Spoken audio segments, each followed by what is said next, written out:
በዓለማችን ደቡባዊ ጫፍ ላይ ተፈጥሮ በውበቷ በደመቀችበት፣ ውቅያኖሶች በሚገናኙበት እና ወርቅና አልማዝ ከመሬት ስር በሚፈልቅበት አንዲት ምድር ላይ የሰው ልጅ ታሪክ እጅግ አሳዛኝ፣ ዘግናኝ እና አስገራሚ ምዕራፍ ተጽፏል። ይህች ምድር ደቡብ አፍሪካ ትባላለች። ነገር ግን ከዚህ የተፈጥሮ ውበት ጀርባ ለግማሽ ምዕተ ዓመት ያህል የተዘረጋ አንድ አጋንንታዊ ሥርዓት ነበር።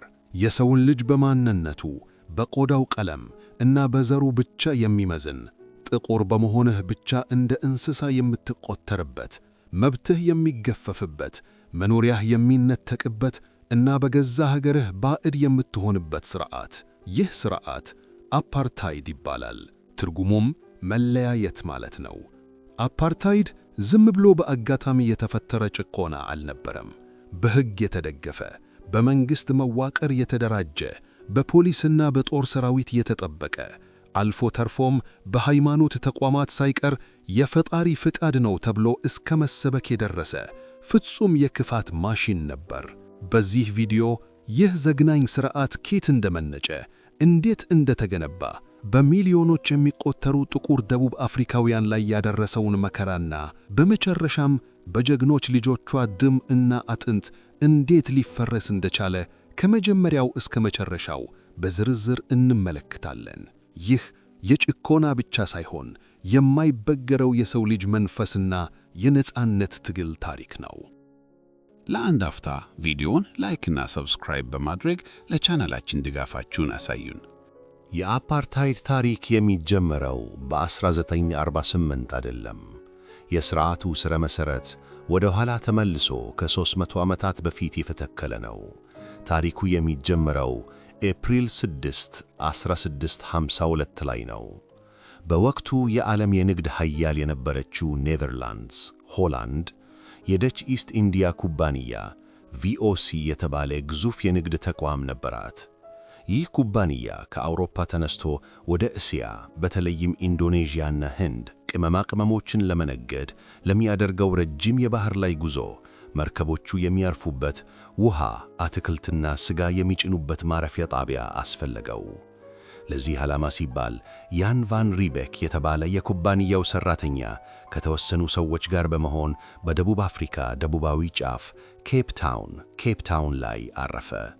ቫን ሪቤክ ወደዛ ሲሄድ ዓላማው ደቡብ አፍሪካን ቅኝ ለመግዛት አልነበረም፣ ትንሽ የንግድና የእርሻ ጣቢያ ለመመስረት ብቻ ነበር። ነገር ግን ይህች ትንሽ ጣቢያ የደቡብ አፍሪካን ታሪክ ለዘላለም ቀይረዋለች። ደቾቹ ኬፕ ላይ ሲያርፉ መሬቱ ባዶ አልነበረም። ለሺህ ዓመታት በዚያ ምድር ላይ የኖሩት የኮይሳን ብሔረሰብ አባላት ነበሩ። ኮይሳኖች አዳኞችና ከብት አርቢዎች ነበሩ። በመጀመሪያ ላይ በደቾቹ እና በኮይሳኖች መካከል የነበረው ግንኙነት የንግድ ነበር። ደቾቹ መዳብና ተንባኮ እየሰጡ ከኮይሳኖች ከብቶችን ይቀበሉ ነበር። ነገር ግን ጊዜ እያለፈ ሲሄድ የደች ሰፋሪዎች ቁጥር እየጨመረ መጣ።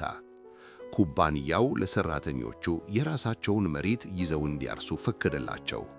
እነዚህ ሰፋሪዎች ቦርስ በመባል መታወቅ ጀመሩ። ትርጉሙም በደች ቋንቋ ገበሬዎች ማለት ነው። ገበሬዎቹ መሬት ማስፋፋት ሲጀምሩ ከኮይሳኖች ጋር መጋጨት ጀመሩ። መሬታቸውንና የውሃ ምንጮቻቸውን የተቀሙት ኮይሳኖች ተቃውሞ ሲያነሱ ነጮቹ በያዙት የላቀ የጦር መሳሪያ ጠመንጃ በመጠቀም ጨፍጨፏቸው። በጦርነቱ ያልሞቱት ደግሞ ነጮቹ ይዘውት በመጡት ፈንጣጣ በሽታ ምክንያት በአስደናቂ ፍጥነት አለቁ። የተረፉት የነጮቹ ባሪያና አገልጋይ ለመሆን ተገደዱ። የደች ሰፋሪዎች እርሻቸው እየሰፋ ሲሄድ ተጨማሪ የሰው ጉልበት አስፈለጋቸው። የአካባቢው ተወላጆች ስላለቁባቸው ከሌሎች የአፍሪካ ሀገራት እንደ ማዳጋስካር፣ ሞዛምቢክ እንዲሁም ከእስያ በተለይም ከኢንዶኔዚያና ማሌዚያ በሺዎች የሚቆጠሩ ባሪያዎችን ወደ ኬፕ ታውን ማምጣት ጀመሩ። በዚህ ሂደት በኬፕ አካባቢ አዲስ ማህበረሰብ መፈጠር ጀመረ። የነጮቹ የባሪያዎቹና የኮይሳን ተወላጆች በመቀላቀላቸው ምክንያት ዛሬ ላይ ከለርድ ወይም የተዳቀሉ ተብለው የሚጠሩት የህብረተሰብ ክፍሎች ተፈጠሩ። በ18ኛው ክፍለ ዘመን ውስጥ የቦር ሰፋሪዎች ከኬፕ ታውን እየራቁ ወደ ውስጠኛው የደቡብ አፍሪካ ክፍል መግባት ጀመሩ። እነዚህ ሰፋሪዎች ከአውሮፓውያን ባህላቸው እየራቁ የራሳቸውን አዲስ ማንነት መገንባት ጀመሩ። ቋንቋቸውም ከደች ቋንቋ ተለይቶ አፍሪካንስ የሚባል አዲስ ቋንቋ ሆነ። ራሳቸውንም አፍሪካነርስ ብለው መጥራት ጀመሩ። እነዚህ አፍሪካነሮች ጠንካራ የካልቪኒስት ክርስትና እምነት ተከታዮች ነበሩ። ሃይማኖታቸውን በተሳሳተ መንገድ በመተርጎም ራሳቸውን በእግዚአብሔር የተመረጡ ሕዝቦች በማለት መቆጠር ጀመሩ። ጥቁሮችን ደግሞ የእርግማን ምልክት እንደሆኑና ለነጮች አገልጋይ ሆነው እንዲፈጠሩ አድርገው አምነው ተቀበሉ። ይህ የሃይማኖት ትርክት ለወደፊቱ የአፓርታይድ ዘረኛ ሥርዓት መፈጠር ትልቁን የሥነ ልቦና መሠረት ጥሏል።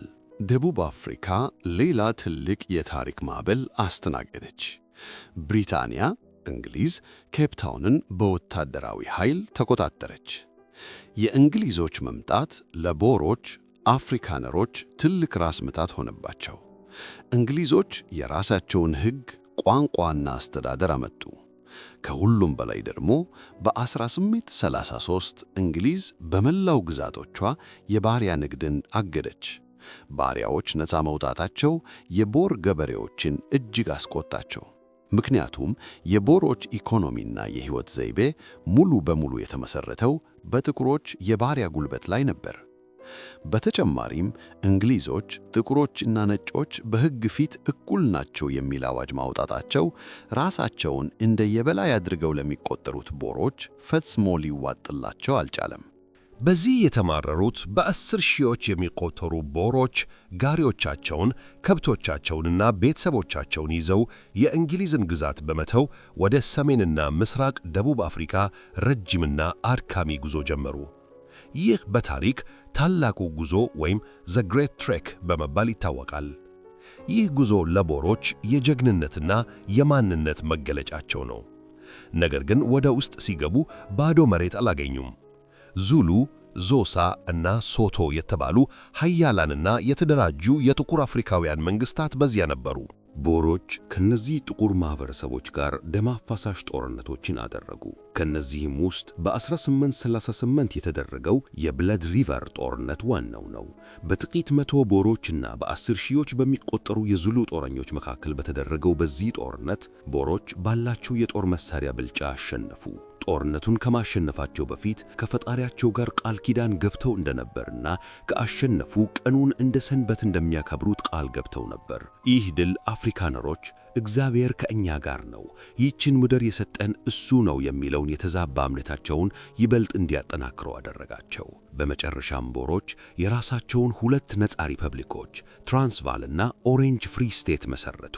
በእነዚህ ሪፐብሊኮች ውስጥ ጥቁሮች ምንም አይነት መብት ያልነበራቸው ሲሆን በቤተ ክርስቲያንም ሆነ በመንግስት ውስጥ በጥቁርና በነጭ መካከል ምንም አይነት እኩልነት የለም የሚል ሕገ መንግሥት አጸደቁ።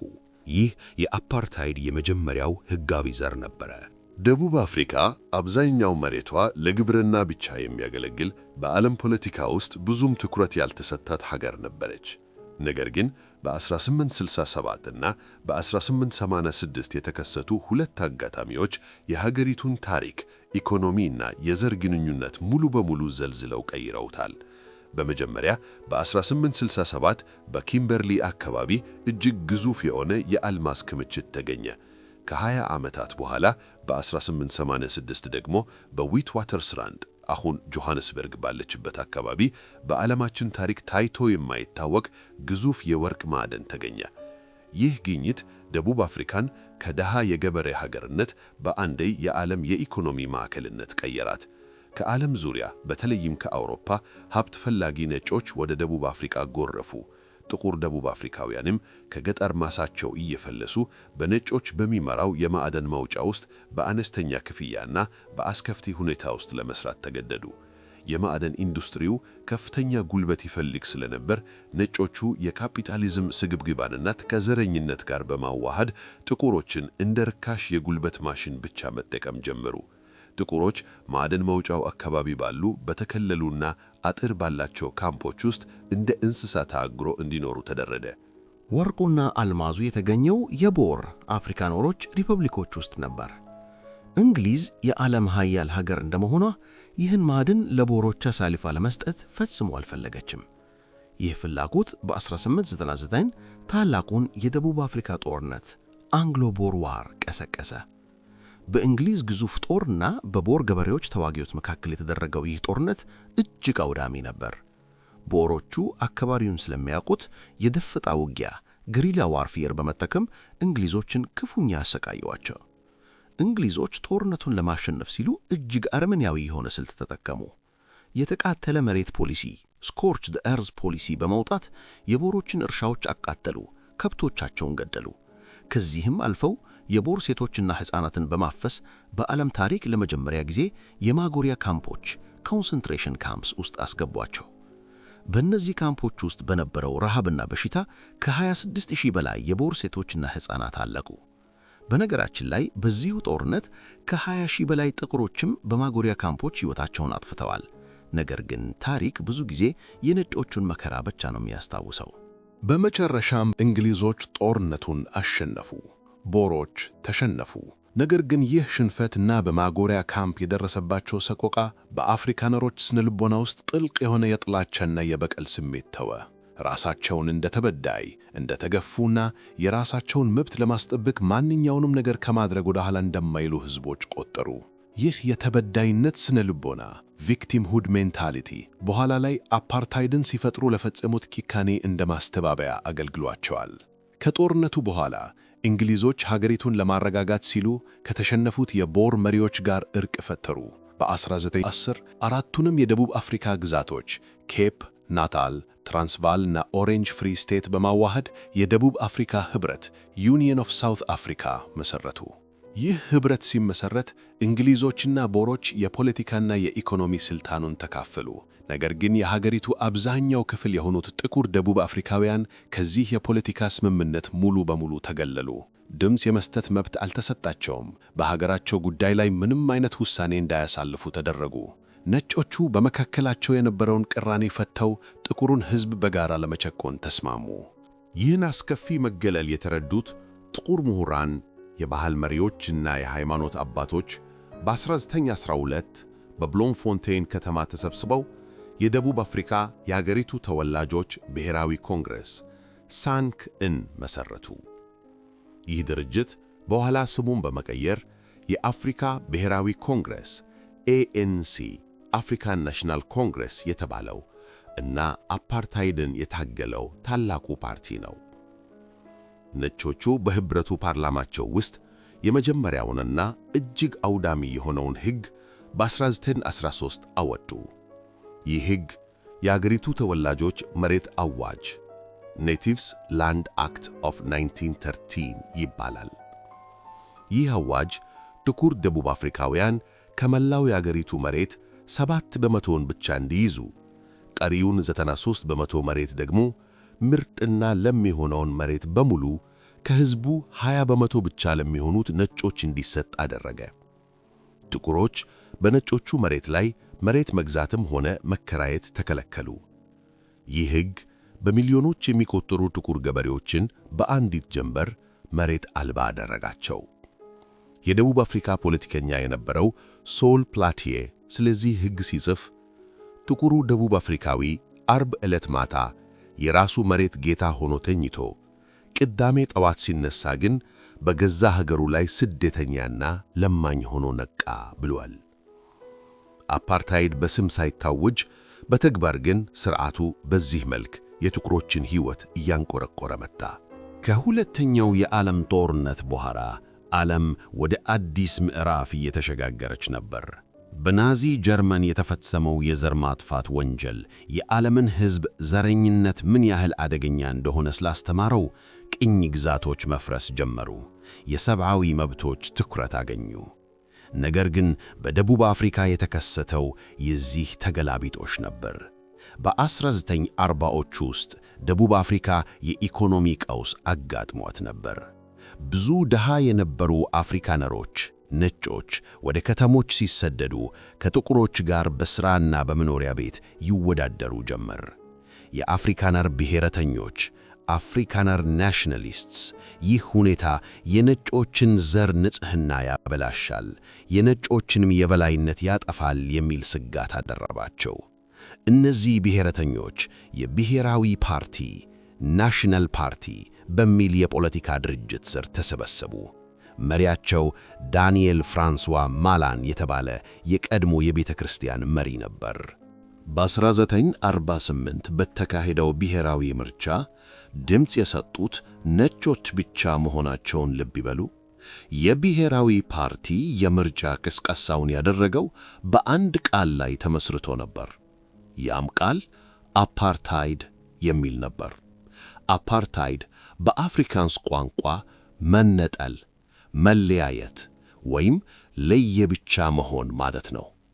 ፓርቲው ለነጮቹ መራጮች ያቀረበው ቃል ኪዳን ግልጽ ነበር። ጥቁሮችን ከነጮች እናስወጣለን፣ የሥራ ቦታዎችን ለነጮች ብቻ እንጠብቃለን፣ የዘር ቅልቅልን በሕግ እንከለክላለን፣ የነጮችን ደህንነትና የበላይነት ለዘላለም እናረጋግጣለን የሚል ነበር። ዲኤፍ ማላን እና ፓርቲው ባልተጠበቀ ሁኔታ በ1948ቱ ምርጫ አሸነፉ። ይህች ዓመት የደቡብ አፍሪካ ጥቁሮች በሲኦል ውስጥ መኖር የጀመሩባት ይፋዊ ዓመት ናት። ማላን ስልጣን ሲይዝ የተናገረው የመጀመሪያ ቃል ዛሬ ደቡብ አፍሪካ እንደገና የእኛ የነጮች ሆናለች፣ ዓላማችንም ይህችን ሀገር የነጮች ሀገር አድርጎ ማቆየት ነው የሚል ነበር። ከዚህ ጊዜ ጀምሮ አፓርታይድ ዝም ብሎ የማኅበራዊ ልማድ መሆኑ አበቃለትና በመንግሥት የሚመራ ፖሊሲ ሆነ። የብሔራዊ ፓርቲ መሪዎች በተለይም በኋላ ላይ የአፓርታይድ አርኪቴክት ወይም ሕንፃ ነዳፊ በመባል የሚታወቀው ዶክተር ሄንድሪክ ቬርዎርድ አፓርታይድን ሳይንሳዊ፣ ሕጋዊ እና ሃይማኖታዊ ማረጋገጫ ያለው ፍጹም ሥርዓት አድርገው ቀረጹት። ቬርዎርድ አፓርታይድን የጥሩ ጉርብትና ፖሊሲ ብሎ ይጠራው ነበር። የሱ ፍልስፍና ጥቁሮችና ነጮች የተለያዩ ፍጥረታት ናቸው፣ የተለያዩ ባህላት አላቸው፣ ስለዚህ አብረው መኖር የለባቸውም፣ እያንዳንዱ ዘር በራሱ መንገድ ማደግ አለበት የሚል የውሸት ስብከት ነበር። ነገር ግን እውነታው ጥቁሮችን የሀገሪቱ ሀብት እና የነጮቹ የሥልጣኔ ተጠቃሚ እንዳይሆኑ ለማድረግ የታለመ ጭካኔ የተሞላበት መገለል ነበር። መንግሥት ወዲያውኑ የዘረኝነት ማሽን የሆኑ ሕጎችን ማውጣት ጀመረ። የሰውን ልጅ ከተወለደበት ጊዜ ጀምሮ እስከሚሞትበት ቀን ድረስ በማንነቱ የሚከፋፈሉ፣ በየመንገዱ የሚያዋርዱና የሰውን ልጅ ክብር የሚገፈፉ ሕጎች በፓርላማቸው እየጸደቁ ማውጣት ጀመሩ። ከዚህ ቀደም ጥቁሮች ይደርስባቸው የነበረው በደል ከፍተኛ ቢሆንም ከ1948 በኋላ የመጣው አፓርታይድ ግን በማይክሮ ማኔጅመንት እስከ ትንሹ የሕይወት ዝርዝር ድረስ ገብቶ የጥቁሮችን ሕይወት የሚቆጣጠር ሥርዓት ሆነ። ጥቁሮች የት መኖር እንዳለባቸው፣ የት መሄድ እንደሚችሉ፣ ከማን ጋር መጋባት እንደሚችሉ፣ የትኛው ወንበር ላይ መቀመጥ እንዳለባቸው፣ በየትኛው በር መግባት እንዳለባቸው ሁሉ በሕግ ተደነገገ። አፓርታይድ መንግሥታዊ ሃይማኖት ሆነ። ፖሊስ፣ ፍርድ ቤቶች፣ ትምህርት ቤቶችና መገናኛ ብዙሃን ሙሉ በሙሉ ይህንን የነጮች የበላይነት ዋይት ሱፕሪማሲ ርዕዮተ ዓለም ለማስፈጸም ተሰለፉ። ይህ የ1948 የብሔራዊ ፓርቲ ድል ደቡብ አፍሪካን ወደ ጥልቅ የጨለማ ዘመን አስገባች። ዓለምም እጆቿን አጣጥፋ በሚቀጥሉት 10 ዓመታት ውስጥ የሚፈጸመውን ታይቶ የማይታወቅ ጭቆና ትመለከት ጀመረ። ከ1948ቱ የብሔራዊ ፓርቲ ምርጫ ማሸነፍ በኋላ የደቡብ አፍሪካ መንግሥት አፓርታይድን በወረቀት ላይ ካለ ፍልስፍና ወደ ተግባራዊ የጭቆና ማሽንነት ለመቀየር የወሰደው እርምጃ እጅግ ፈጣንና ጨካኝ ነበር። በ1950ዎቹ ውስጥ የደቡብ አፍሪካ ፓርላማ የሰውን ልጅ ክብርን እስከ መጨረሻው የሚያዋርዱ፣ ሕይወትን በየዕለቱ ወደ ሲኦል የሚቀይሩ ተከታታይ ሕጎችን አጸደቀ። እነዚህ ሕጎች የአፓርታይድ የሕግ ምሰሶች በመባል ይታወቃሉ። የመጀመሪያውና የሥርዓቱ የጀርባ አጥንት የሆነው ሕግ በ1950 የወጣው የሕዝብ ምዝገባ አዋጅ ነበር። ይህ ሕግ እያንዳንዱ ደቡብ አፍሪካዊ በተወለደበት ቅጽበት በዘሩ እንዲመዘገብና እንዲመደብ የሚያስገድድ ነበር። ሕዝቡ በአራት ዋና ዋና ክፍሎች ተከፈለ። ነጭ ወይም ዋይት፣ ባንቱ ወይም ጥቁር ብላክ ወይም ባንቱ፣ ከለርድ ወይም የተዳቀለ ከለርድ እና ኤሽያዊ ወይም ህንዳዊ ኢንዲያን ወይም ኤዥያን። ይህ ምደባ ዝም ብሎ በወረቀት ላይ የሚሰፈር ቃል አልነበረም። የሰው ልጅ ዕጣ ፈንታ፣ የት እንደሚማር፣ ምን እንደሚሠራ እና የት መኖር እንደሚችል የሚወስን የሕይወትና የሞት ጉዳይ ነበር። አንዳንድ ጊዜ የአንድ ቤተሰብ አባላት የቆዳቸው ቀለም ትንሽ ደመቅ ወይም ፈዘዝ በማለቱ ምክንያት የተለያየ ዘር ተብለው ይመደቡና ይለያዩ ነበር። የሥርዓቱ ፈጻሚዎች አንድን ሰው ጥቁር ወይም ከለርድ መሆኑን ለመለየት የእርሳስ ፈተና የተባለ እጅግ የሚያዋርድና አሳፋሪ ዘዴ ይጠቀሙ ነበር። ይኸውም የአንድን ሰው ፀጉር ውስጥ እርሳስ ይሰኩና ሰውየው ጭንቅላቱን ሲያወዛውዝ እርሳሱ ከወደቀ ከለርድ ነው፣ እርሳሱ በፀጉሩ ውስጥ ተቀርቅሮ ከቀረ ግን ጥቁር ነው ተብሎ ይፈረጅ ነበር። የሰው ልጅ ማንነት በእርሳስ መውደቅና መቅረት የሚወሰንበት አረመኔያዊ ዘመን ነበር። ሁለተኛው አውዳሚ ሕግ የቡድን አካባቢዎች አዋጅ ነበር። ይህ አዋጅ ሀገሪቱን በዘር ከፋፍሎ እያንዳንዱ የህብረተሰብ ክፍል መኖር የሚችልበትን የተወሰነ ጂኦግራፊያዊ ቦታ ደነገገ። የሀገሪቱ ምርጥ ለም፣ ለከተማ ቅርብና ንጹሕ የሆኑ ቦታዎች በሙሉ ለነጮች ብቻ እንዲሆኑ ተከለሉ። ጥቁሮች፣ ከለርዶች እና ህንዳውያን ከነጮች አካባቢ በግድ እንዲነሱ ተደረገ። መንግሥት ቡልዶዘሮችን ወይንም የመሬት መጥረጊያ ማሽኖችን በማምጣት ነጮች ወደሚፈልጉት ቦታ የገቡ የጥቁር ሰፈሮችን አፈረሰ። የዚህ ጭካኔ ዋነኛ ማሳያ ሶፊያ ታውን እና ዲስትሪክት 6 የተባሉት ታሪካዊ ሰፈሮች መፈራረስ ነው። ሶፊያ ታውን በጆሐንስበርግ የምትገኝ የጥቁሮች የባህል የሙዚቃና የጥበብ ማዕከል የነበረች ደማቅ ሰፈር ነበረች። ነገር ግን ነጮች አካባቢውን ስለፈለጉት በ1955 የጦር መሳሪያ የታጠቁ ፖሊሶች መጥተው ሕዝቡን በጭነት መኪና እያፈሱ ከከተማ ውጪ ወዳለ ባዶ ሜዳ በኋላ ሜዶላንድስ ወደ ተባለ ቦታ አጋዛቸው። የሶፊያ ታውን ቤቶች በቡልዶዘር ፈርሰው የነጮች መኖሪያ ሲገነባበት ነጮቹ ለሰፈሩ አዲስ ስም አወጡለት፣ ትሪዩምፍ፣ ትርጉሙም ድል ማለት ነው። የጥቁሮች እንባ ለነጮቹ ድል ብስራት ነበር። በጥቅሉ ከ3.5 ሚሊዮን በላይ ጥቁርና ነጭ ያልሆኑ ደቡብ አፍሪካውያን ከቀያቸው በግድ ተፈናቅለው ርቀው ወደሚገኙ አስከፊ ካምፖች እንዲጋዙ ተደርጓል። ሦስተኛው ሕግ የተለዩ መገልገያዎች አዋጅ ይባላል። ይህ ሕግ አፓርታይድን በዕለት ተዕለት ሕይወት ውስጥ እጅግ ጎልቶ እንዲታይ ያደረገ ነው። በየመንገዱ፣ በየፓርኩ፣ በየባህር ዳርቻው፣ በየሆስፒታሉና በየባቡር ጣቢያው ላይ ለአውሮፓውያን ብቻ ዩሮፒያንስ ኦንሊ እና ለአውሮፓውያን ላልሆኑ ብቻ ኖን ዩሮፒያንስ ኦንሊ የሚሉ ጽሑፎች ተሰቀሉ። ነጮች በሚቀመጡበት ወንበር ላይ ጥቁር መቀመጥ አይችልም። ነጮች በሚዋኙበት ባህር ዳርቻ ጥቁር መዋኘት አይችልም። ለነጮች የተሰሩት መገልገያዎች ዘመናዊ፣ ጽዱና ውብ ሲሆኑ ለጥቁሮች የተተዉት ደግሞ የተሰባበሩ፣ ቆሻሻና ከሰው ልጅ ክብር በታች የሆኑ ነበሩ። አንድ ጥቁር አደጋ ደርሶበት አምቡላንስ ቢጠራ የመጣው አምቡላንስ የነጮች ከሆነ ጥቁሩን በሽተኛ አሳፍሮ ከማከም ይልቅ ጥሎት ይሄድ ነበር። ሌላኛው የሥርዓቱ የጭካኔ ቁንጮ የባንቱ ትምህርት አዋጅ ነበር። የዚህ ሕግ ዓላማ የጥቁር ልጆችን አእምሮ ማኮላሸትና ለባርነት ማዘጋጀት ነበር። የትምህርት ሚኒስትሩ ሄንድሪክ ቬርዎርድ ይህን ሕግ ሲያጸድቅ በግልጽ እንዲህ ብሎ ነበር። ጥቁሩ ልጅ ከውሃ ቀጅነትና ከእንጨት ፈላጭነት ያለፈ ሥራ እንደሌለው ማወቅ አለበት።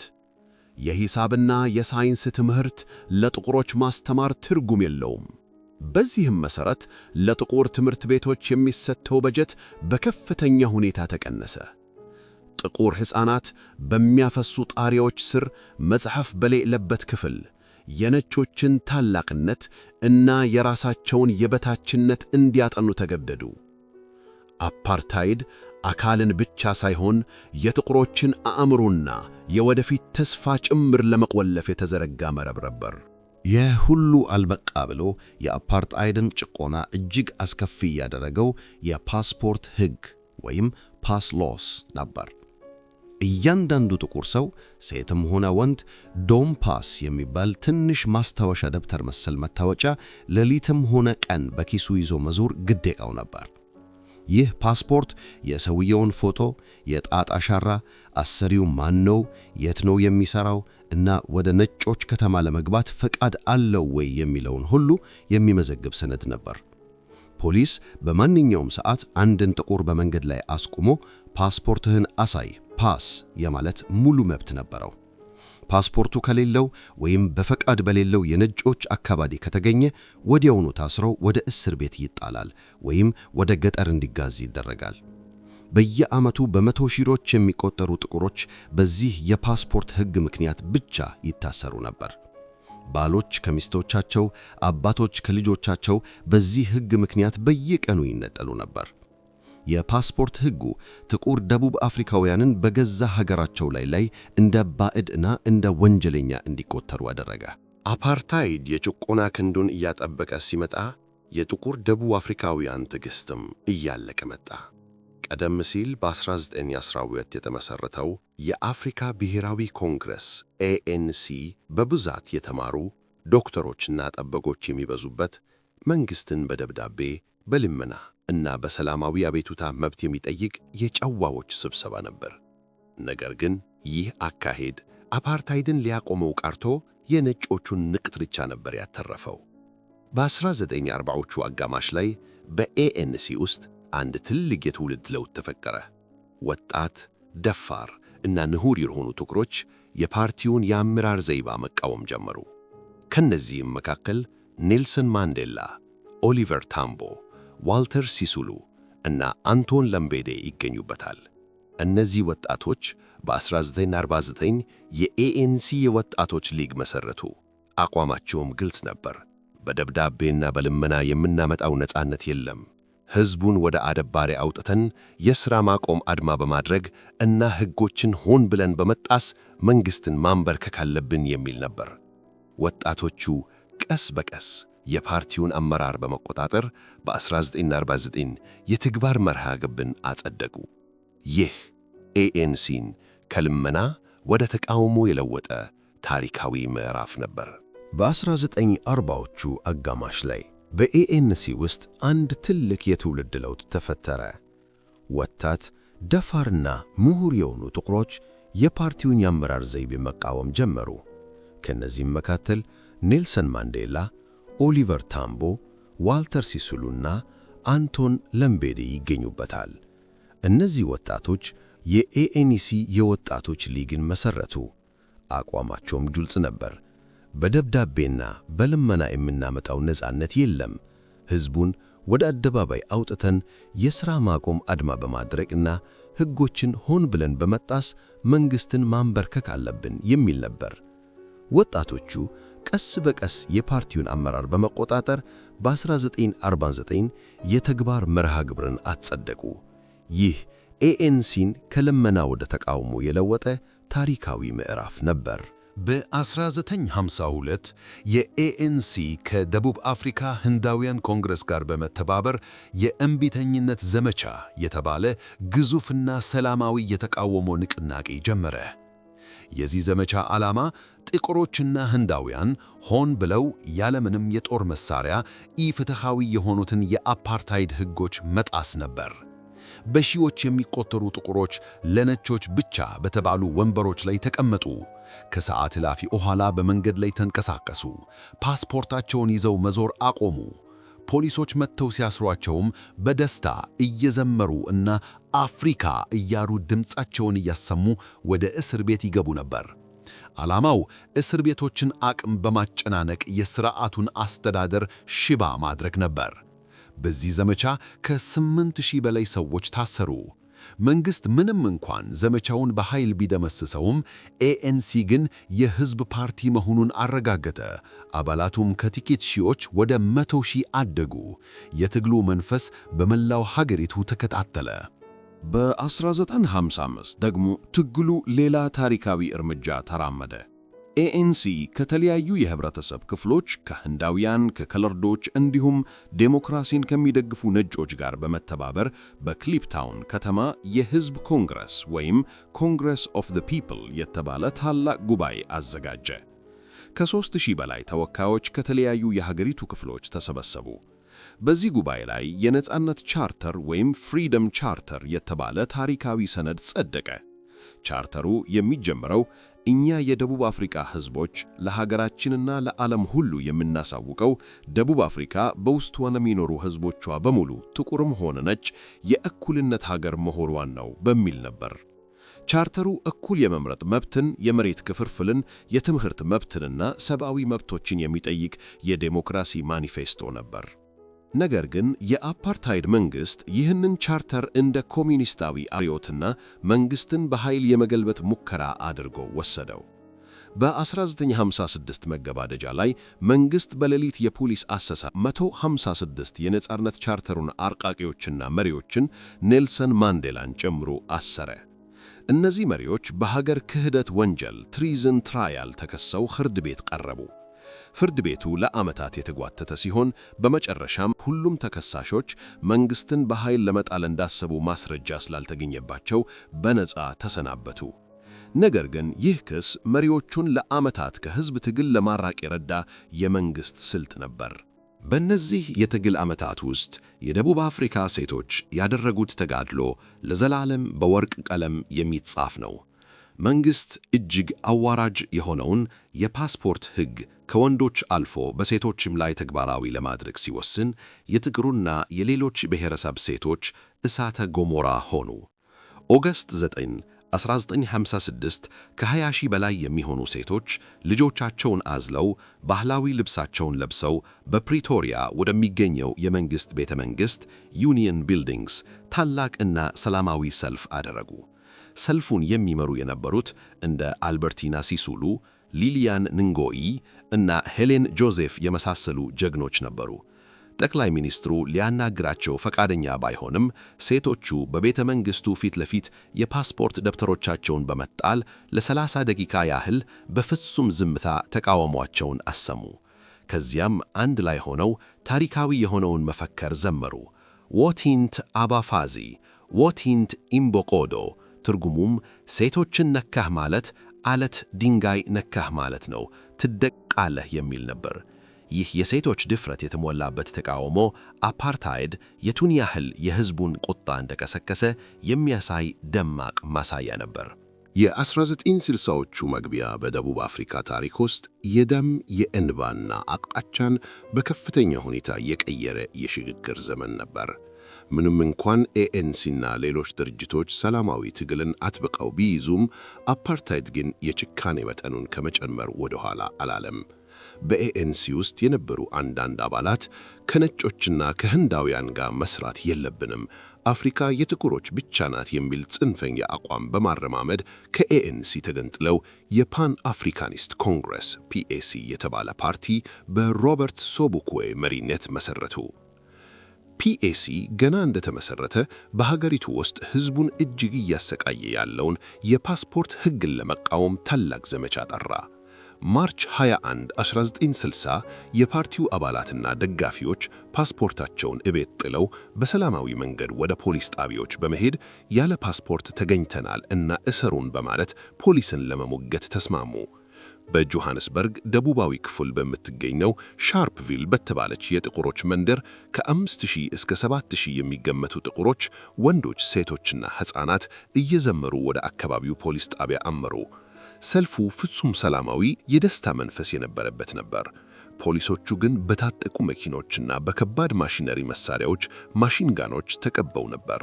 በድንገት ያለምንም ማስጠንቀቂያ አንዱ ፖሊስ ተኩስ ከፈተ።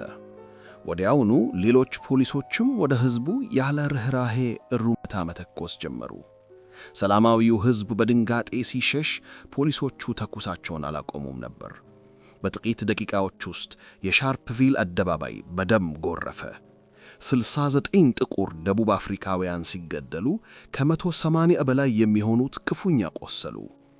እጅግ አሳዛኙ እውነታ ደግሞ ከሟቾቹና ከቆሰሉት ውስጥ አብዛኛዎቹ ጥይቱ የመታቸው በጀርባቸው ነበር። ይህ ማለት ሕዝቡ እየሸሸ ያለ ነው ፖሊስ ከኋላ አሳዶ የጨፈጨፋቸው። የሻርፕቪል ጭፍጨፋ ዜና በመላው ዓለም ሲሰማ ዓለም በድንጋጤ ተሸበረች። ለዓመታት የደቡብ አፍሪካን የውስጥ ጉዳይ እንደ ቀላል ሲያዩት የነበሩ የምዕራባውያን ሀገራት ሳይቀሩ ድርጊቱን ለማውገዝ ተገደዱ። የተባበሩት መንግስታት ድርጅት በታሪኩ ለመጀመሪያ ጊዜ አፓርታይድን የሚቃወም የውሳኔ ሐሳብ አሳለፈ። በደቡብ አፍሪካ ውስጥ ግን የሕዝቡ ቁጣ ገንፍሎ ወጣ። ሰልፎች፣ አድማዎች እና ረብሻዎች ሀገሪቱን አናወጧት። መንግሥት ሁኔታውን ለማረጋጋት ከማሰብ ይልቅ የጭቆናውን ጥግ አሳየ። በመላው ሀገሪቱ የአስቸኳይ ጊዜ አዋጅ አወጀ። ኤኤንሲ እና ፒኤሲ ሕገወጥ አሸባሪ ድርጅቶች ተብለው በይፋ ታገዱ። ከ18,000 በላይ የፖለቲካ አክቲቪስቶችና ተራ ዜጎች ወደ እስር ቤት ተወረወሩ።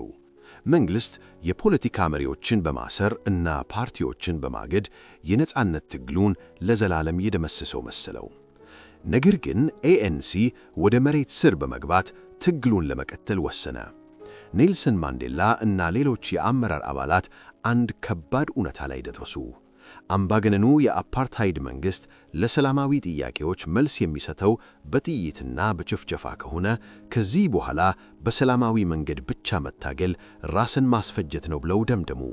ማንዴላ ቆየት ብሎ ሲናገር መንግሥት የትግሉን ቅርጽ ይወስናል፣ ሰላማዊ ጥያቄን በኃይል ለሚመልስ መንግሥት በሰላም መታገል ትርጉም የለውም ብሎ ነበር። በዚህ ውሳኔ መሠረት በ1961 ኤኤንሲ ኡምኮንቶ ዌሲዝዌ የተባለ ወታደራዊ ክንፍ መሠረተ። ትርጉሙም የብሔሩ ጦር ማለት ነው። ኔልሰን ማንዴላ የዚህ ጦር የመጀመሪያው ዋና አዛዥ ሆነው ተሸሙ። ኤምኬ መጀመሪያ ላይ የሰው ሕይወት ላለማጥፋት በመወሰን የመንግሥት የኤሌክትሪክ ጣቢያዎችን፣ የፖስታ ቤቶችን እና የመገናኛ መስመሮችን በቦምብ በማጋየት የኢኮኖሚ አሻጥር ወይም ሳቦታጅ ማድረግ ጀመረ። ማንዴላም ከአገር በመውጣት በአፍሪካ አገራት ኢትዮጵያን ጨምሮ ወታደራዊ ስልጠና አግኝተው ተመለሱ። ማንዴላ ላለመያዝ ሲሉ ፊታቸውን እየቀያየሩ የሰራተኛ ልብስ እየለበሱ አገር ውስጥ መንቀሳቀስ በመጀመራቸው ብላክ ፒምፐርኔል የሚል ስያሜን አተረፉ። ይሁን እንጂ በ1962 ማንዴላ በፖሊስ ተያዘው እስር ቤት ገቡ። ከአንድ ዓመት በኋላ ሐምሌ 11 1963 ፖሊስ ከጆሃንስበርግ ወጣ ብሎ በሚገኘው ሪቮኒያ በተባለ ሰፈር በሚገኝ ሊሊስሊፍ በተባለ ሚስጥራዊ የእርሻ ቦታ ላይ ድንገተኛ አሰሳ በማድረግ የኤምኬ ከፍተኛ የጦር አዛዦችን እንደ ዋልተር ሲሱሉ፣ ጎቫን ምቤኪ፣ ዴኒስ ጎልድበርግ እና አህመድ ካትራዳ የመሳሰሉትን በቁጥጥር ስር አዋለ። ፖሊስ ማንዴላ የጻፏቸውን ሚስጥራዊ ወታደራዊ ሰነዶችም አገኘ። መንግሥት ማንዴላን ከእስር ቤት አውጥቶ ከሌሎቹ ጋር በአገር ክህደትና የሽብር ተግባር በመክሰስ ፍርድ ቤት አቆማቸው። ይህ በዓለም ታሪክ በስፋት ከሚታወቁት የፍርድ ሂደቶች አንዱ የሆነው የሪቮኒያ የፍርድ ሂደት ነው። ዋናው አቃቢ ሕግ ተከሳሾቹ በስቅላት እንዲቀጡ ጠየቀ። በኤፕሪል 1964 ኔልሰን ማንዴላ በፍርድ ቤቱ ፊት ቆመው ራሳቸውን ለመከላከል ሳይሆን አፓርታይድን የሚኮንንና የትግሉን ዓላማ የሚያብራራ የ3 ሰዓት ታሪካዊ ንግግር አደረጉ። ንግግራቸውን ሲያጠናቅቁም ዓለምን ያስገረመውንና የሕይወት ዘመናቸውን ጽናት ያሳየውን ቃል ተናገሩ። በሕይወቴ ሙሉ ራሴን ለዚህ የአፍሪካ ሕዝብ ትግል አሳልፌ ሰጥቻለሁ። የነጮችን የበላይነት ታግያለሁ፣ የጥቁሮችንም የበላይነት እንዲሁ ታግያለሁ። ሁሉም ሰዎች በእኩልነትና ተስማምተው የሚኖሩባትን የዴሞክራሲያዊትና የነጻ ማኅበረሰብ ራዕይ በልቤ አኑሬአለሁ። ይህ እውን ሆኖ ለማየት የምሻውና ልኖርለት የምፈልገው ራዕይ ነው።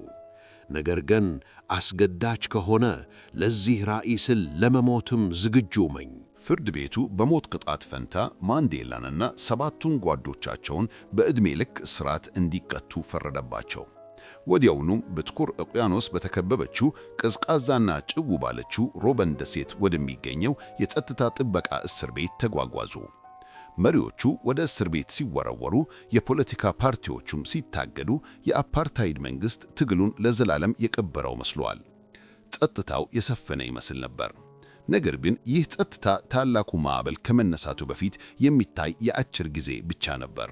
የሪቮኒያ የፍርድ ሂደት ተጠናቆ ኔልሰን ማንዴላና ሌሎች የኤኤንሲና የፒኤሲ መሪዎች ወደ ሮበን ደሴት እስር ቤት ከተወረወሩ በኋላ በደቡብ አፍሪካ የፖለቲካ ምህዳር ላይ ጥልቅ የሆነ ጸጥታ ሰፈነ። አብዛኛዎቹ የትግሉ መሪዎች ወይ ታስረዋል አሊያም አገር ጥለው ተሰደዋል። የአፓርታይድ መንግሥት ይህንን አጋጣሚ በመጠቀም የጭቆና መረቡን ይበልጥ አጠበቀ። በ1960ዎቹ ውስጥ የነጮች ደቡብ አፍሪካ ኢኮኖሚ እጅግ አደገ። የውጭ ኢንቨስተሮች እየጎረፉ መጡ። ለነጮች ይህ ዘመን የብልጽግናና የሰላም ጊዜ ሲመስል፣ ለጥቁሮች ግን የተስፋ መቆረጥና የጨለማ ዘመን ነበር። በሮበን ደሴት የነበረው ሕይወት የሰውን ልጅ መንፈስ ለመስበር ታስቦ የተዘጋጀ ገሃነም ነበር። እስረኞቹ በቀን ለ13 ሰዓታት ያህል እጅግ በሚያንጸባርቅ የኖራ ድንጋይ ማዕድን ማውጫ ወይም ላይምስቶን ኮሪ ውስጥ በከባድ ጉልበት እንዲሰሩ ይገደዱ ነበር። ፀሐዩ በነጭ ድንጋይ ላይ ሲያንጸባርቅ የነበረው ብርሃን የማንዴላንና የሌሎቹን እስረኞች ዓይን ክፉኛ ጎድቶት ነበር። ከዚህ አካላዊ ስቃይ ባሻገር የሥነ ልቦና ጦርነቱም ከባድ ነበር። እስረኞች ዜና እንዳይሰሙ ሬዲዮም ሆነ ጋዜጣ ተከልክለው ነበር። በዓመት አንድ ጊዜ ብቻ ለ30 ደቂቃ የሚቆይ የቤተሰብ ጥየቃ የተፈቀደ ሲሆን፣ የሚደርሳቸው ደብዳቤም በመንግሥት ሴንሰር ተደርጎ አብዛኛው ጽሑፍ ተቆርጦ ነበር የሚሰጣቸው። ነገር ግን የአፓርታይድ መንግሥት ያልተረዳው አንድ ትልቅ ምስጢር ነበር። ሮበን ደሴት የነጻነት ታጋዮቹን መንፈስ ከመስበር ይልቅ እጅግ ጠንካራ የፖለቲካ ትምህርት ቤት ሆና አገለገለች። እስረኞቹ በማዕድን ማውጫ ውስጥ ድንጋይ የፈጩ በሚያደርጉት ምስጢራዊ ውይይት እስር ቤቷን የማንዴላ ዩኒቨርሲቲ ብለው እስከ መሰየም ደረሱ። ማንበብና መጻፍ ለማይችሉት ወጣት እስረኞች ታሪክን፣ ፖለቲካንና ርዕዮተ ዓለም ያስተምሩ ነበር። ማንዴላ እስር ቤት ውስጥ ሆነውም ቢሆን የትግሉ ተምሳሌትነታቸውን ይዘው ቀጠሉ። ከእስር ቤቱ ውጭ ግን የፖለቲካ አመራር ክፍተት ቫኪዩም ተፈጥሮ ነበር። የቆዩት መሪዎች ስለታሰሩ አዲስ የተወለደው ትውልድ ማን ይመራው? ይህ ጥያቄ መልስ ያገኘው በ1960ዎች መገባደጃ ላይ ስቲቭ ቢኮ በተባለ አንድ ወጣት የሕክምና ተማሪ አማካኝነት ነበር። ስቲቨን ባንቱ ቢኮ ናታል በተባለ ዩኒቨርሲቲ ውስጥ ይማር የነበረ እጅግ ብሩህ አእምሮና ልዩ የማሳመን ችሎታ ያለው ወጣት ነበር። በወቅቱ አፓርታይድን የሚቃወሙ የተማሪዎች ማኅበራት ነበሩ። ነገር ግን እነዚህን ማኅበራት በብዛት የሚመሩት የነበሩት ሊበራል የሆኑ ነጮች ነበሩ።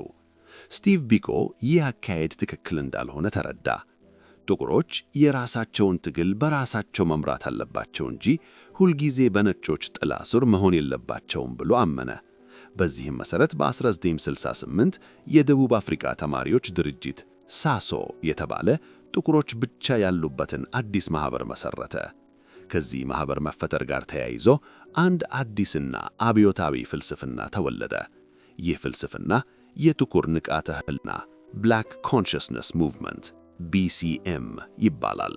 የስቲቭ ቢኮ የጥቁር ንቃተ ህሊና ፍልስፍና ትኩረት ያደረገው በአካላዊ የፖለቲካ ትግል ላይ ብቻ ሳይሆን በጥቁሮች ስነ ልቦና ነበር። ቢኮ እንዳስተዋለው ለ300 ዓመታት የተጫነው የነጮች የበላይነትና የባንቱ ትምህርት ሥርዓት የጥቁሩን ማኅበረሰብ የስነ ልቦና ባርነት ውስጥ ከትቶት ነበር። ጥቁሩ ሕዝብ በራሱን እንዳይተማመን፣ ራሱን እንደ የበታች፣ ነጩን ደግሞ እንደ አዋቂና ፈጣሪ አድርጎ እንዲያይ ተደርጎ ነበር የተቀረጸው። ቢኮ ያስተማረው ታላቅ እውነት ይህን ምን ነበር? በአስጨቋኙ እጅ ውስጥ ያለው እጅግ ኃይለኛው የጦር መሳሪያ የተጨቋኙ አእምሮ ስነ ልቦና ነው። በመሆኑም የጥቁር ንቃተ ህሊና ንቅናቄ ዋና ዓላማ ጥቁሩን ማኅበረሰብ ከዚህ የበታችነት ስሜት ኢንፌሪዮሪቲ ኮምፕሌክስ ማላቀቅ ነበር። ቢኮውና ጓደኞቹ ጥቁርነት የቆዳ ቀለም አይደለም፣ አእምራዊ አቋም ነው ብለው ሰበኩ። ጥቁር ሰው ሆይ የራስህ አለኝታ የበረታ አንተ ራስህ ነህ፣ ብላክ ማን ዩ አር ኦን ዮር ኦውን የሚለው መፈክር በመላው ሀገሪቱ በሚገኙ ወጣቶችና ተማሪዎች ዘንድ እንደ ሰደድ እሳት ተሰራጨ። የጥቁር ንቃተ ህሊና ፖለቲካዊ ትግል ብቻ ሳይሆን በተግባር የተደገፈ የማህበረሰብ አቀፍ ሥራዎችንም አከናውኗል። የጤና ክሊኒኮችን ከፈቱ፣ የልብስ ስፌት ማህበራትን አቋቋሙ እና ማህበረሰቡ እርስ በርሱ እንዲረዳዳ አደረጉ። ይህ እንቅስቃሴ በ1960ዎቹ ዝም ብሎ የነበረውን የጥቁር ማህበረሰብ ልብ መልሶ አነቃው። በተለይም ወጣቱ ትውልድ ፖሊስን መፍራት አቆመ። የአፓርታይድን ሕግጋት በድፍረት መጋፈጥ ጀመረ። የአፓርታይድ መንግሥት መጀመሪያ ላይ የዚህን እንቅስቃሴ አደገኝነት አልተረዳም ነበር። እንዲያውም ጥቁሮች ከነጮች ተለይተው የራሳቸውን ማህበር ማቋቋማቸው የአፓርታይድን የመለያየት ፖሊሲ ይደግፋል ብለው አስበው ነበር። ነገር ግን ወጣቱ የያዘው የነጻነት ወኔና የስነ ልቦና መነቃቃት ስርዓቱን ከስሩ የሚነቅል መሆኑን መንግሥት ሲገነዘብ ስቲቭ ቢኮን በ1973 የእገዳ ሕግ ጣለበት። መታገድ ማለት ከሕይወት እያሉ መሞት ማለት ነበር። ቢኮ ከሚኖርበት ከተማ መውጣት አይችልም። ከአንድ ሰው በላይ በአንድ ጊዜ ማነጋገር አይፈቀድለትም። እንዲሁም ንግግሮቹም ሆነ ጽሑፎቹ በየትኛውም መገናኛ ብዙሃን እንዳይወጡ ተከለከለ። ነገር ግን ቢኮ በድብቅ ትግሉን ማስተባበሩን አላቆመም። የእርሱ ፍልስፍና የፈጠረው የስነ ልቦና ዝግጅት በ1976 ለፈነዳው ታላቅ የሕዝብ ማዕበል ዋነኛው ማገዶ ሆኖ አገልግሏል። የ1970ዎቹ አጋማሽ ሲደርስ በደቡብ አፍሪካ አየር ላይ የለውጥ ጠረን ይሸት ነበር። ከሀገሪቱ ውጭ እንደ ሞዛምቢክና አንጎላ ያሉ አጎራባች ሀገራት ከፖርቹጋል ቅኝ ግዛት ነፃ መውጣታቸው በደቡብ አፍሪካ ለሚገኙ ጥቁሮች ትልቅ የተስፋ ብርሃን ፈንጥቆላቸዋል። በሀገር ውስጥ ደግሞ ስቲቭ ቢኮ የዘራው የጥቁር ንቃተ ህሊና ዘር አብቦ አዲስ የፈሪሃ አልባ ወጣቶች ትውልድ ተፈጥሮ ነበር። ይህ በውስጥ ሲብላላ የነበረው ቁጣ ገንፍሎ እንዲወጣና ታሪካዊ ፍንዳታ እንዲፈጠር ምክንያት የሆነው የአፓርታይድ መንግሥት በ1974 ያሳለፈው እጅግ አሳሳችና ግጥር የትምህርት ፖሊሲ ነበር። የባንቱ ትምህርት ሚኒስቴር አዲስ መመሪያ አወጣ። ይህ መመሪያ በመላው ጥቁር ትምህርት ቤቶች ውስጥ 50% የትምህርት አይነቶች እንደ ሂሳብ፣ ሳይንስና ማህበራዊ ጥናቶች በአፍሪካንስ ቋንቋ እንዲሰጡ የሚያስገድድ ነበር። ለጥቁር ደቡብ አፍሪካውያን የአፍሪካንስ ቋንቋ ዝም ብሎ መግባቢያ ቋንቋ አልነበረም። የፖሊሶች፣ የዳኞች፣ የጭቆናና የአፓርታይድ ሥርዓት ቋንቋ ነበር። ደቡብ አፍሪካዊው ሊቀ ጳጳስ ዴዝመንድ ቱቱ እንዳሉት አፍሪካንስ የአስጨቋኙ ቋንቋ ነው፣ the language of the oppressor። በተጨማሪም ፖሊሲው ተግባራዊ ሊሆን የማይችልበት ሌላ ትልቅ ችግር ነበረ። የጥቁር ትምህርት ቤት መምህራኑ ራሳቸው የአፍሪካንስ ቋንቋን በደንብ አይችሉትም ነበር። የማይችሉትን ቋንቋ ከባድ የሆኑትን እንደ ሂሳብ ያሉ ትምህርቶች እንዲያስተምሩ መገደዳቸው የትምህርት ጥራትን ሙሉ በሙሉ የሚያጠፋ ተግባር ነበር። ተማሪዎች ይህ የትምህርት ሥርዓት አእምሮአቸውን ለማኮላሸት እና ለዘላለም የነጮች አገልጋይ ሆነው እንዲቀሩ የተጠነሰሰ ሴራ መሆኑን ተረዱ። ተማሪዎቹ በትምህርት ቤታቸው ውስጥ የተቃውሞ ስብሰባዎችን ማድረግ ጀመሩ። የሶዌቶ ሳውት ዌስተርን ታውንሺፕስ የሁለተኛ ደረጃ ትምህርት ቤት ተማሪዎች የየራሳቸውን የተማሪዎች ምክር ቤት በማቋቋም ፂየትሲ ማሺኒኒ የተባለውን የ19 ዓመት ደፋር ወጣት መሪያቸው አድርገው መረጡ። በተለያዩ ትምህርት ቤቶች ውስጥ በድብቅ እየተገናኙ ሰላማዊ የሆነ የተቃውሞ ሰልፍ ለማካሄድ ተስማሙ። ቀኑንም ጁን 16 1976 አድርገው ቆረጡ። ታሪካዊቷ የጁን 16 ማለዳ ከ10,000 እስከ 20,000 የሚገመቱ የሶዌቶ ተማሪዎች ዩኒፎርማቸውን እንደለበሱ ከየአቅጣጫው እየዘመሩ ወደ ኦርላንዶ ስታዲየም ለመሰባሰብ ጉዞ ጀመሩ። ሰልፉ ፍጹም ሰላማዊ፣ በዲሲፕሊን የታነጸና በፈገግታ የተሞላ ነበር። ተማሪዎቹ በእጃቸው ላይ የተለያዩ መፈክሮች በካርቶን ጽፈው ይዘው ነበር። አፍሪካንስ ወደ ገሃነም ይውረድ፣ to hell with Afrikaans። የአፍሪካንስ ትምህርት የባርነት ትምህርት ነው እና እኛ አፍሪካንስን የምንማር ከሆነ ጠቅላይ ሚኒስትር ቮርስተር ደግሞ ዙሉን መማር አለበት የሚሉ ጽሑፎችን አነግበው ነበር። ተማሪዎቹ እየዘመሩ ወደ ኦርላንዶ ስታዲየም በሚያቀኑበት መንገድ ላይ ታጥቀው የጠበቁ ፖሊሶች መንገዳቸውን ዘጉባቸው። ፖሊሶቹ ውቾችና አስለቃሽ ቲስን ወደ ተማሪዎቹ በመወርወር ሰልፉን ለመበተን ሞከሩ። ነገር ግን ይህ ወጣት ትውልድ እንደ በፊቱ ሸሽቶ አልተበተንም። ተማሪዎቹ ድንጋይ በማንሳት ራሳቸውን መከላከል ጀመሩ። በዚህን ጊዜ ያለምንም ማስጠንቀቂያ ፖሊሶቹ ሕፃናትና ታዳጊዎች በሞሉበት ስብሰባ ላይ የቀጥታ ጥይት ላይቭ አሚኒሽን ሩምታቸውን ከፈቱ። ከፖሊስ ተኩስ በኋላ ሶዌቶ ወደ ጦር አውድማነት ተቀየረች። በዚህ ጨፍጨፋ ውስጥ የዓለምን ልብ የሰበረና የአፓርታይድ እውነተኛ አረመኔያዊ ገጽታ ለዓለም ያሳየ አንድ ክስተት ተፈጠረ። ሳምን ዚማ የተባለ ፎቶግራፈር አንድ ታዳጊ የነበረውን እና በፖሊስ ጥይት ደረቱ ላይ የተመታውን ሄክተር ፒተርሰን የተባለ ልጅን ፎቶ አነሳ።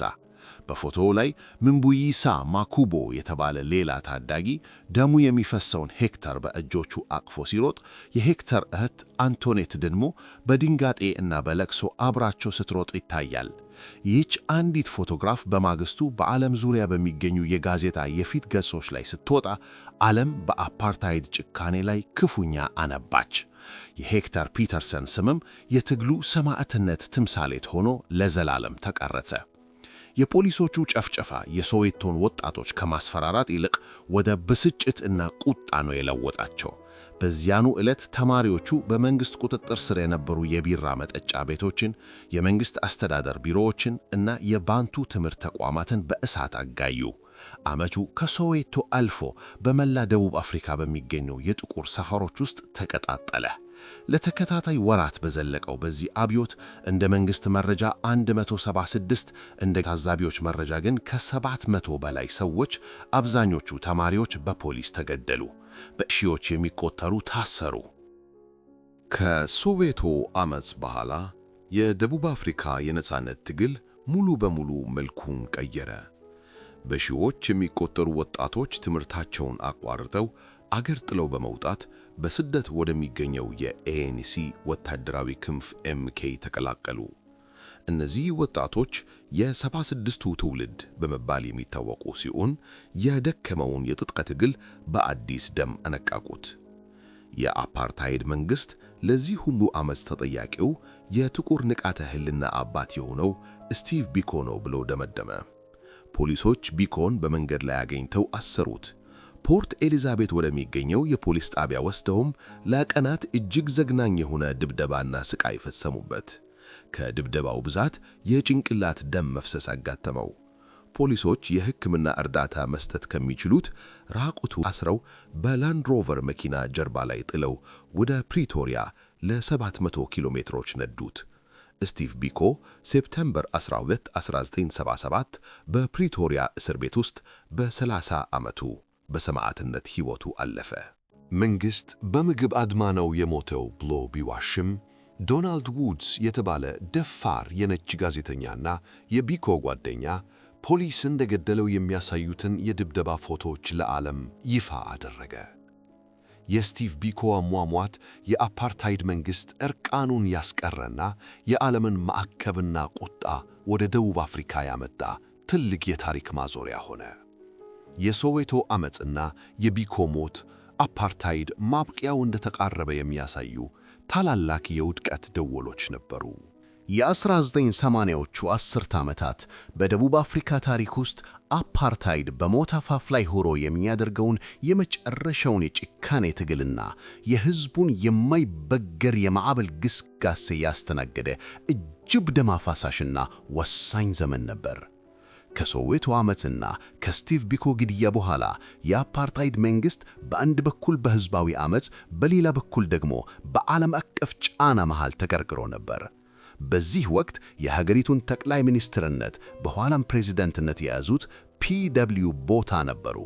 ቦታ ትልቁ አዞ ወይም ዘ ግሬት ክሮኮዳይል የሚል ቅጽል ስም የተሰጣቸው እጅግ ግትርና የጦር መኮንን ስነ ልቦና የነበራቸው ሰው ነበሩ። እሳቸው አፓርታይድን ከውድቀት ለማዳን ሲሉ ቶታል ስትራቴጂ የተባለ ፖሊሲ ነደፉ።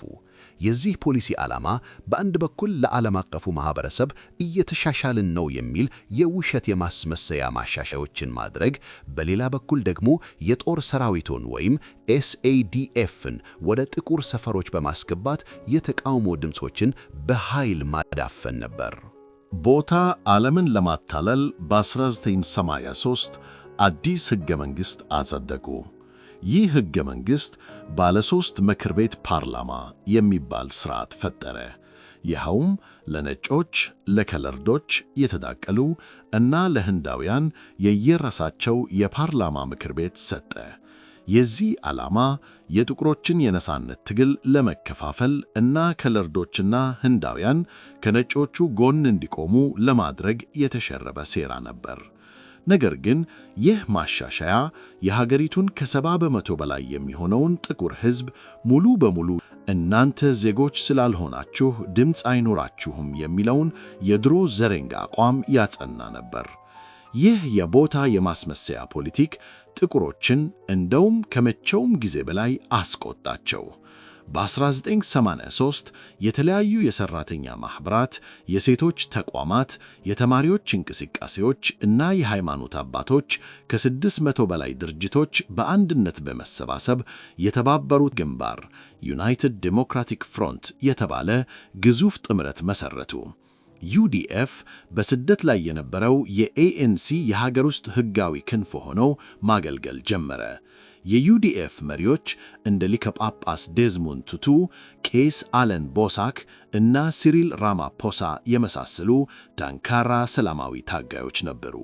በስደት ላይ ሆነው የትጥቅ ትግሉን ይመሩ የነበሩት የኤኤንሲ ፕሬዝዳንት ኦሊቨር ታምቦ በሬዲዮ አማካኝነት ለመላው የደቡብ አፍሪካ ወጣቶች አንድ ታሪካዊ ጥሪ አቀረቡ።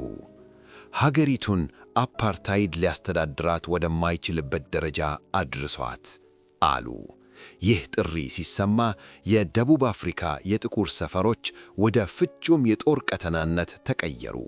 ወጣቶች መንገዶችን ዘጉ። የአፓርታይድ መንግሥት ተወካይ የሆኑትን የአካባቢ አስተዳዳሪዎችን ብላክ ካውንስለርስ እና የፖሊስ ሰላዮችን ማደን ጀመሩ። በዚህ ወቅት ኔክሌሲንግ የሚባል እጅግ ዘግናኝ የሆነ የቅጣት እርምጃ ተጀመረ። የሥርዓቱ ሰላይ ነው ተብሎ የተጠረጠረን ሰው አንገት ላይ በቤንዚን የተነከረ የመኪና ጎማ በማጥለቅ ሕይወቱ እያለ በእሳት ያቃጥሉት ነበር። ይህ ድርጊት የትግሉን ስነ ምግባር የጎዳ ቢሆንም ሕዝቡ በሥርዓቱ ላይ የነበረውን የቁጣና የጥላቻ ጥግ የሚያሳይ ነበር።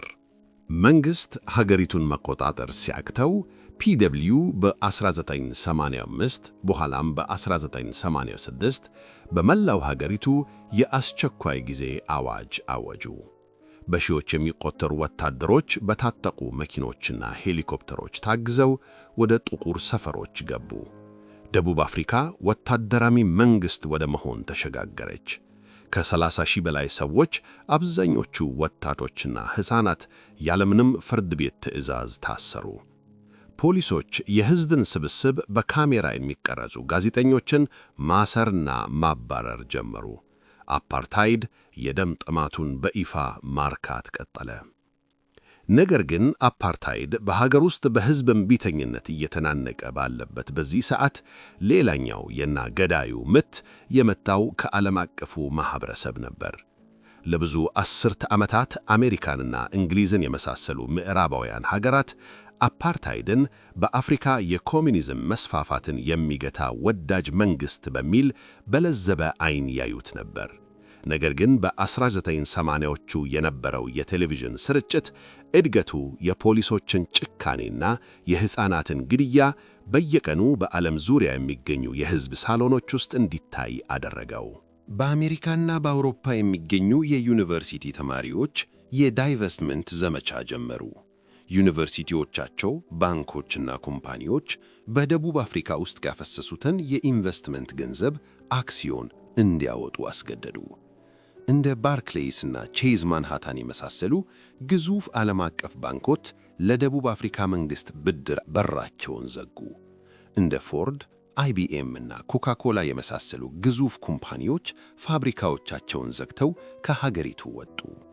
በ1986 የአሜሪካ ኮንግረስ ምክር ቤት የፕሬዚዳንት ሮናልድ ሬገንን ድምፅን በድምፅ የመሻር መብት በመገልበጥ የአጠቃላይ የአፓርታይድ መከላከያ ሕግ አጸደቀ።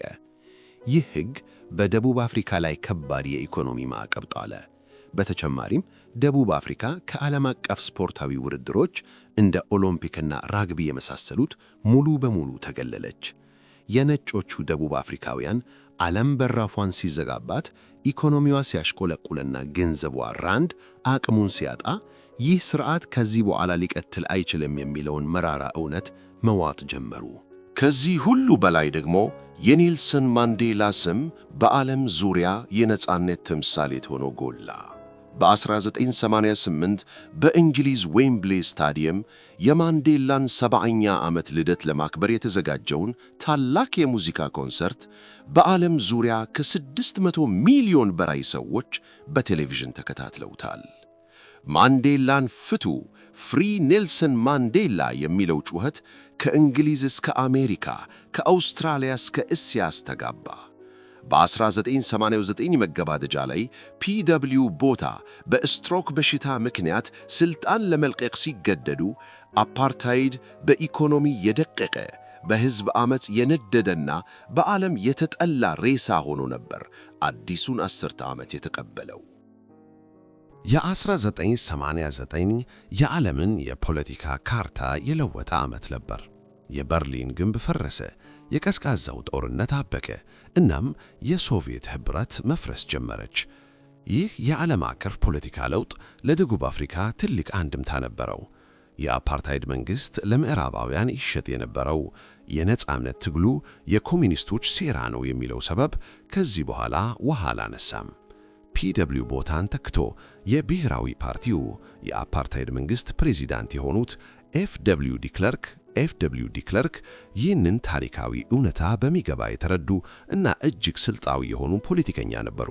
ዲክለርክ አፓርታይድን በኃይል ማስቀጠል ሀገሪቱን ወደ ሙሉ የእርስ በርስ ጦርነት ሲቪል ዎር እና የኢኮኖሚ ውድቀት እንደሚወስዳት ተገንዝበው ነበር። ስለዚህም የካቲት 2 1990 የደቡብ አፍሪካን አልፎም የዓለምን ታሪክ የቀየረ ያልተጠበቀ ንግግር በፓርላማቸው አደረጉ። በዚሁ ንግግራቸው ለ30 ዓመታት ተታደጉ የነበሩትን እንደ ኤኤንሲ፣ ፒኤሲ እና ኮሚዩኒስት ፓርቲ ኤስኤሲፒ ያሉ የፖለቲካ ድርጅቶችን እገዳ አነሱ፣ የሞት ቅጣትን አገዱ። እናም ከሁሉ በላይ ዓለም የናፈቀውን ዜና አወጁ። የፖለቲካ እስረኞች ኔልሰን ማንዴላን ጨምሮ ያለምንም ቅድመ ሁኔታ ይፈታሉ። ይህ ዜና በተሰማው በ9ኛው ቀን ፌብሩዋሪ 11 1990 ዓለም ቴሌቪዥኑ ላይ ተተከለ። ለ27 ዓመታት በእስር ቤት የቆዩት ፊታቸው ምን እንደሚመስል እንኳን ለረጅም ጊዜ በሕዝብ ዘንድ ተረስቶ የነበሩት ኔልሰን ማንዴላ ቪክተር ቨርስተር ከተባለው እስር ቤት የባለቤታቸውን የዊኒ ማንዴላን እጅ ይዘው ሌላኛውን እጃቸውን በድል ወደ ላይ አውጥተው ከእስር ቤት ወጡ። ያቺ ቀን በደቡብ አፍሪካ ታሪክ የደስታ የእምባና የተስፋ ቀን ነበረች። በመላው ዓለም የሚገኙ ጥቁሮችና የነጻነት ወዳጆች በደስታ ፈነደቁ። ነገር ግን ማንዴላ ከእስር ሲወጡ የተናገሩት ነገር ግልጽ ነበር። እስሬ ስላበቃ ነፃ ወጣሁ ማለት አይደለም። የሕዝብ የነጻነት ሲረጋገጥ ብቻ ነው የእኔም ነጻነት እውን የሚሆነው። የትጥቅ ትግላችን አላበቃም። ማንዴላ መፈታታቸው የሰላም መጀመሪያ ይመስል እንጂ ቀጣዮቹ 4 ዓመታት በደቡብ አፍሪካ ታሪክ ውስጥ እጅግ ደም አፋሳሹና ሀገሪቱ በገደል አፋፍ ላይ የቆመችበት ጊዜ ነበር። ዲሞክራሲያዊት ደቡብ አፍሪካን ለመመስረት ኮዴሳ የተባለ የድርድር መድረክ ተከፈተ።